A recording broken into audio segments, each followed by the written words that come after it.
بسم اللہ الرحمن الرحیم۔ رات کا آخری پہر تھا۔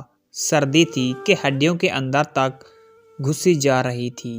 بارش بھی اتنا تیز تھی جیسے آج اگلی پچھلی کسر نکال کر رہے گی۔ میں اپنی کار میں دوسرے شہر کے ایک کاروباری دورے سے واپس آ رہا تھا اور کار کا ہیٹر چلانے کے باوجود میں سردی محسوس کر رہا تھا۔ دل میں ایک ہی خواہش تھی کہ بس جلد از جلد گھر پہنچ کر بستر میں گھس کر سو جاؤں۔ مجھے اس وقت کمبل اور بستر ہی سب سے بڑی نعمت لگ رہی تھی۔ سڑکیں بالکل سنسان تھیں، حتیٰ کہ کوئی جانور بھی نظر نہیں آ رہا تھا۔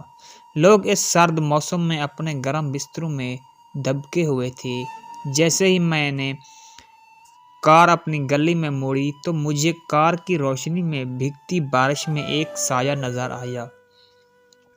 اس نے بارش سے بچنے کے لیے سر پر پلاسٹک کے تھیلے جیسا کچھ اوڑھا ہوا تھا اور وہ گلی میں کھڑے پانی سے بچتا بچاتا آہستہ آہستہ چل رہا تھا۔ مجھے شدید حیرانی ہوئی کہ اس موسم میں بھی کوئی شخص اس وقت باہر نکل سکتا ہے، اور مجھے اس پر ترس آیا کہ پتہ نہیں کس مجبوری نے اسے اس پہر اس طوفانی بارش میں باہر نکلنے پر مجبور کیا۔ میں نے گاڑی اس کے قریب جا کر روکی اور شیشہ نیچے کر کے اس سے پوچھا، بھائی صاحب آپ کہاں جا رہے ہیں؟ آئے میں آپ کو چھوڑ دیتا ہوں۔ اس نے میری طرف دیکھ کر کہا، شکریہ بھائی، بس میں یہاں قریب ہی تو جا رہا ہوں، اس لیے پیدل ہی چلا جاؤں گا۔ میں نے تابوس بھرے لہجے میں پوچھا، اس وقت آپ کہاں جا رہے ہیں؟ اس نے بڑی متانت سے جواب دیا، مسجد میں۔ میں نے حیرانی سے پوچھا، اس وقت مسجد میں کیا کرنے جا رہے ہیں؟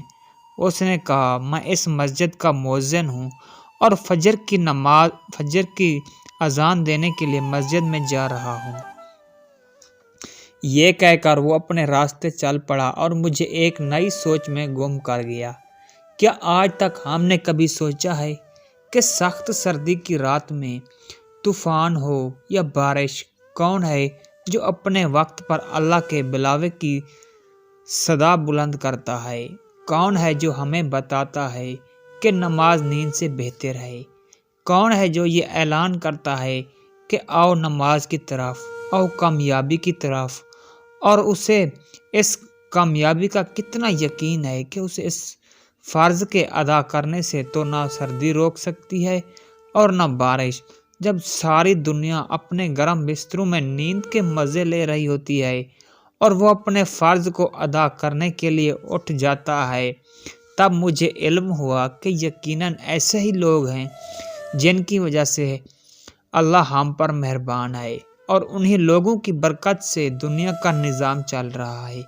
میرا دل چاہا کہ نیچے اتار کر اسے سلام کروں، لیکن وہ جا چکا تھا، اور تھوڑی ہی دیر بعد جیسے ہی فضا اللہ اکبر کی صدا سے گونجی، میرے قدم بھی مسجد کی جانب اٹھ گئے۔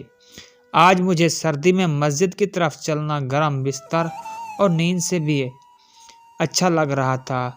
اللہ کریم ہمیں 5 وقت باجماعت نماز پڑھنے کی ہمت، طاقت و استطاعت عطا کرے۔